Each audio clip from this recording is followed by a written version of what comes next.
Hello everybody. Today we're looking at a Gretsch. Look at that. This is an older model, 2018. Flagstaff Sunset Red is what it's called. I don't know if you can see in there, but it's a G2622T. The T comes because it's got the tremolo, the Bigsby tremolo on it. But it's lovely. The colour I'll show you on the back, you'll probably be able to see it a bit better, but it's a beautiful guitar, lovely binding. All around the guitar. And on the neck. The neck's a lovely thin U shape. Rosewood fretboard. Lovely Gretsch there on the headstock. Machine heads are absolutely fantastic as well. This comes in around about the same price as a Squire Starcaster and an Epiphone 335. It's called a double cutaway, but it's more or less a 335. Semi-hollow, got the centre block in it. Broadtron pickups. They're the older ones, not the Broadtron S that are out now, which I suppose are a bit more punchier, a bit more hotly wound. These ones, I mean. The new ones are a bit more mellow sounding. There is a difference to them, but I think the only other thing they changed was the new ones have got laurel fretboard instead of rosewood. But this really is a stunning guitar. Other than that, they're exactly the same, the new ones. Now I'll turn it around the back for you. Now look at that on the back. I'm not sure it's coming across properly here, and especially in this light. But I'll try and get it, but it's a beautiful, beautiful colour. Look at that. This one they don't do anymore, this colour. I mean, they don't do this model anymore, but I mean, they don't do the colour in the new range. It really is a stunning colour. Let's turn this back round for you. Not much to say about this one, really. I'm definitely going to change those knobs. I don't like them knobs on there, they look horrible. I'm definitely going to go for the Adjusto-Matic silver knobs. The Gretsch ones look much better. I can already see this is like a thinner F-hole as well. I think the new ones have got the bigger F-hole, which makes them a bit more acoustic-y when they're not plugged in, but also I think the downside of that, it affects the feedback a little bit, but I don't think it's by a lot. But like I say, I'm going to change them knobs. These have got mini pots in. I'll test them out because obviously the Epiphone and the Squire, the Squire Starcaster that I reviewed a little while ago, had the full size pots in. So whether that'll make a difference, but that could be an idea for an upgrade. But we'll test the pickups out and everything as we go.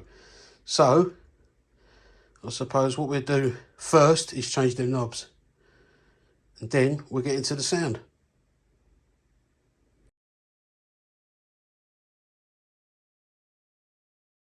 Right, now I've got this on the bench. This is a dust magnet. The minute I dust it, it just collects dust again in about 5 seconds.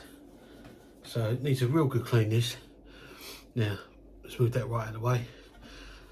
I've took all these knobs off because I'm going to replace them, but I just thought I'd leave that one on.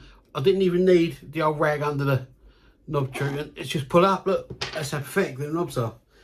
But I've took them off because I've got some of these. Now, look at these beauties. Lovely, eh? Now I've got these from AliExpress because look at those. That looks better already, don't it?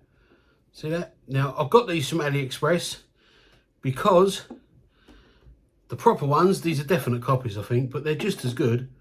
They look lovely. But the real ones cost a fortune. But anyway, I'm going to do them afterwards. All they do is they just screw on with an Allen key. See that? So you just put them over and then tighten them up with the Allen key and that'll be done. Simple, easy job. Right, now, as you all know, I do like to see what's underneath the scratch plate. because I like to know what guitar looks like without it. So pick guard, scratch plate, you might call it. It's quite scratched up, this one. Now, again, see that? Happens to every single one of them. Not a bad size hole. Probably couldn't see that from a distance. And a tiny scratch again, because on the cheap guitars, they don't put a foam pad or a bit of tape on there. Now I'll put a bit of tape on there, a bit of black tape, before I put it back on. But looks alright without the scratch plate. I think this guitar though, I prefer it with. So I'm going to put it back on anyway. But first, I'll put a black tape on there. Put a bit of black tape on there, should I say. Okay, while it's off anyway. So, before I do that, I'm going to test these pickups. Make sure everything's up full, which it is. I'll put it this way around so you can see it. And the neck pickup is, oh, let's turn it on. Here we go. The bridge pickup is 9.50. It's quite hot, that. The neck, 785. A lot more mellow, a lot more mild than that one. And the middle, just for good measure, is 433. So, not bad at all. A bit hot, that bridge one, and a nice and mellow neck one. But look at that, see the dust is back again. Where it's coming from? Out of that hole, I suppose, as I've took the pick guard off. Scratch plate, pick guard, whatever you want to call it. Anyway, this is going to get restringed anyway and polished. But anyway, there you go. Like I say, next job, take that pick guard up, put it back on, and then put these guitar knobs on. And then I'll think about restringing her.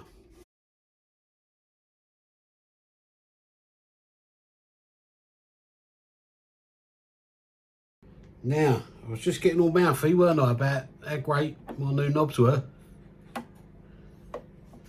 And they are great, but the thing is, because they're knockoff, they go down and then they end up scraping on the body.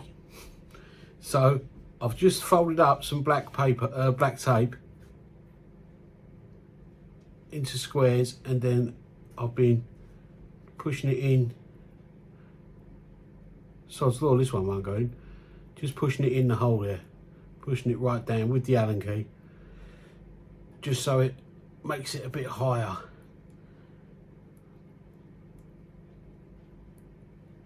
Make sure you really get it down at the edges, and then putting it on.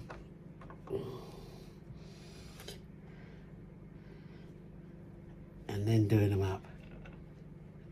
This gives it enough clearance from the guitar body.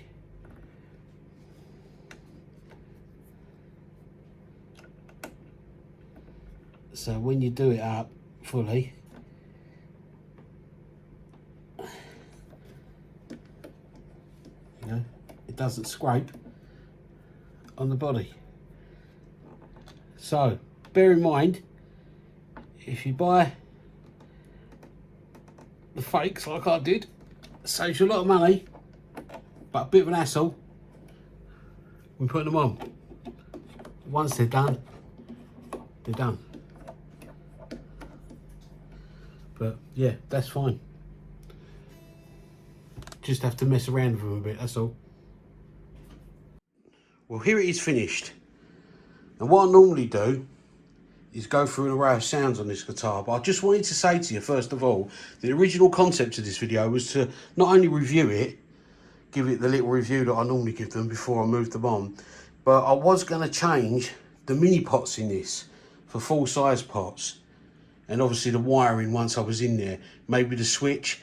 Now, the newer Streamliners, I find need that. But this older one, the mini pots are fantastic. They roll off lovely. The tone rolls off lovely and the volume rolls down perfect. They don't need changing. That switch is nice and sturdy. So it would have literally been a waste of time. And how I normally end these videos is I give samples of the pickups.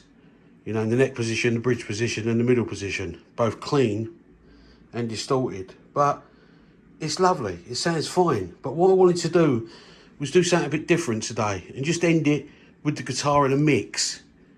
Because it sounds lovely in a mix. So all I've done was just got a looper. Done a few chords. And then just put a really simple bit of lead over it. Just to bring it alive with that little bit of distortion.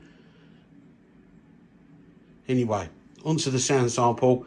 Thanks for watching. Like and subscribe, please. It helps me to make more videos. But other than that, just enjoy it. Enjoy this guitar, because these are fantastic. If you can get a Flagstaff Sunset or one of this era this year, then get one. Those pickups are fantastic. There's one downside to this whole guitar, and that's that it's a dust magnet. But if you pick it up enough, it won't collect the dust. And I'm sure it won't collect dust in whatever house this goes to. Okay, but thanks for watching and enjoy the sample. Until next time, see you later.